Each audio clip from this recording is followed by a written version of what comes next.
Hello guys, welcome to my YouTube channel. Don't forget to like the video, subscribe to my YouTube channel and turn on your notification bell so that you don't miss more interesting videos about forex trading.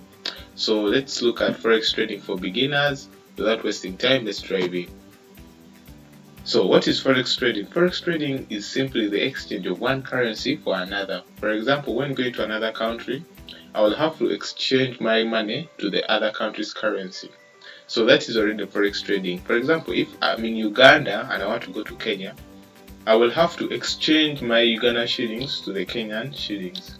So that is what we call forex trading. So forex trading is the largest financial market in the whole world with 6.6 trillion traded every day. It is bigger than the New York stock market, which has a trading volume of 2.4 billion. So we can clearly see that forex trading is the largest financial market in the world. So what is traded in the forex market? We don't trade crypto, oil and gas, or gold. We just simply trade money. We are buying or selling currencies. So when is the forex market open? The forex market is open 5 days a week, 24 hours a day, Monday to Friday, and on weekends the markets are closed. So who trades in the forex market? We have different people who trade in the forex market. We have the brokers, we have the central banks, we have commercial banks, we have retail traders. So this is where we fall in. We are retail traders. Where is the forex market located? The forex market does not have a physical location nor a central exchange point. The forex market is run electronically within a network of banks continuously over 24 hours. So trades can be placed anywhere as long as you have internet connection. So I can be in the US, provided I have my phone and internet connection, I can still place in my trades. So let's look at currencies. Since I said in the forex market we trade currencies, these are some of the currencies we trade. We have the US dollar, we have the Japanese yen, we have the Great British pound, we have the Canadian dollar, we have the New Zealand dollar. So we just don't buy or sell one currency. What I mean here is that we don't buy or sell one currency. For example, this is one currency, this is one currency. No, we have to pair them up to form a currency pair. So it will bring us to the next chapter, which is what is a forex currency pair. So a currency pair is a quotation of two different currencies with the value of one being quoted against the other. For example, we have Euro USD, Euro CAD, GDP JPY, Euro, the USD, Canadian dollar, GDP, US dollar. So this is what we call a forex currency pair. So what is a base currency? A base currency is basically the first currency of any currency pair. So this euro here becomes our base currency.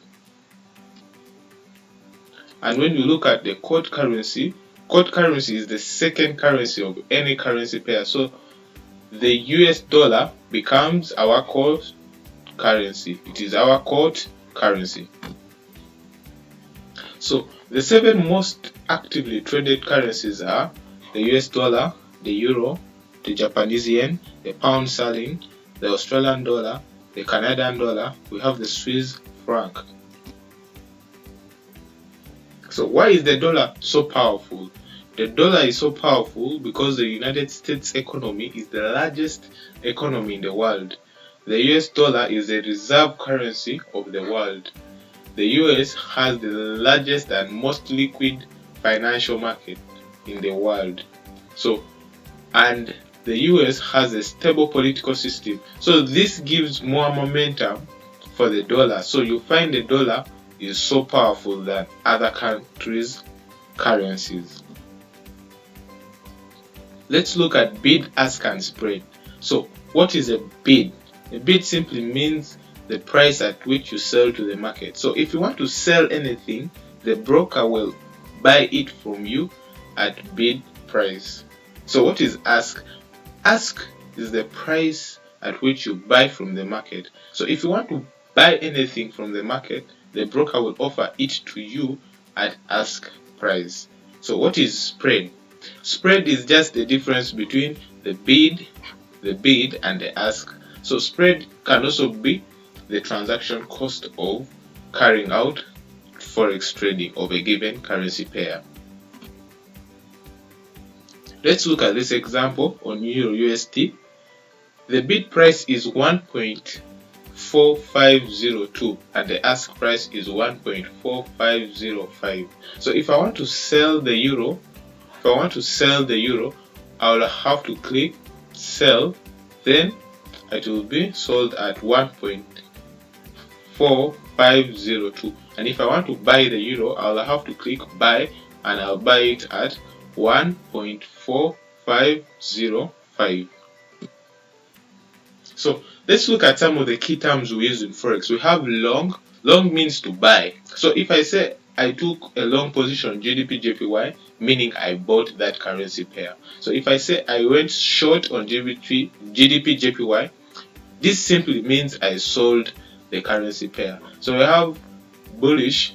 Bullish means a currency pair is going up. Bearish means a currency pair is going down. So let's look at market sessions. We have different market sessions. We have the Sydney session, we have the Tokyo session, we have the London session, we have the New York session. So these sessions open at different times and close at different times. These time variations are according to GMT time. So, but you can convert the time zones to your country of origin or where you stay. For example, you just have to go to www.forex.timezoneconverter.com. So once you go to this website, you'll be able to change these currencies, these time zones, into your country's time. Let's look at them in the Ugandan time. The London session opens at 10 a.m. and closes at 6 p.m. The New York starts at 3 p.m. closing at 11 p.m. Sydney opens at 1 a.m. and closes at 9 a.m. The Tokyo opens at 2 a.m. and closes at 10 a.m. So let's look at the best time to trade. The best time to trade is during the London and New York overlap. So let's just drive back and see this. So as you can see here, the London session closes at 6 p.m. and the New York session opens at 3 p.m. Meaning from 3 p.m. to 6 p.m. that is the best time to trade. Why? It's because it is the busiest time of the day as traders from the two largest financial centers trade. And during this time, we can see big moves, especially news reports. So what is a pip? The unit of measurement to express change in the value between two currencies is what we call a pip.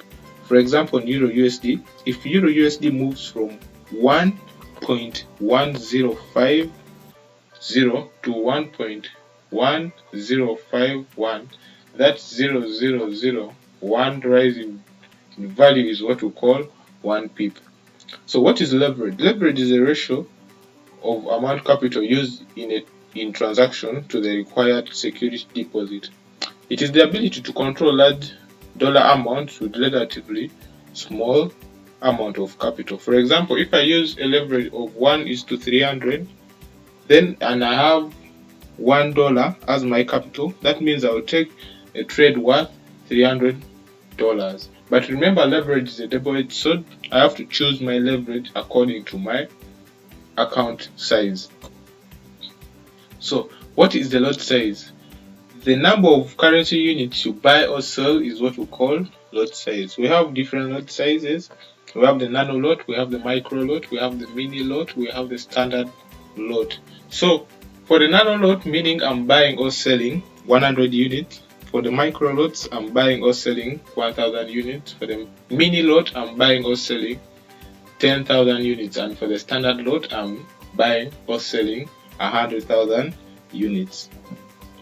So let's look at a pip value. If I use a lot size, a micro lot size of 0.01, meaning I'll earn 0.1 cents per pip. If I use a mini lot of 0.10, meaning I'll earn $1 per pip. And if I use a standard lot of 1.00, meaning I'll earn $10 per pip. So let me give you more example on this. If I also use a lot size, let me say of 0.02, meaning I'll earn 0.2 cents. If I use a lot size of 0.1, let's say 0.20, meaning I'll earn $2 per pip. And if I use a lot size of 2, meaning I'll earn $20 per pip. So the worst time to trade in the forex market, Friday afternoons. Why? We are going into a weekend, and you find that most of the traders are closing their positions on the market and they are moving out of the forex markets. So we have holidays like Christmas breaks, then we have news events like NFPs, CPIs. So basically these times are not recommended for trading. So let's look at types of traders. We have scalpers. Scalpers, these are traders that do not hold their trades for a long period of time. Day traders are traders that open and close their trades within a day, so they don't make their trades stay overnight. Swing traders, these are long-term traders. They can hold their trades for weeks, days, and even months. So thank you, and don't forget to subscribe to my YouTube channel for more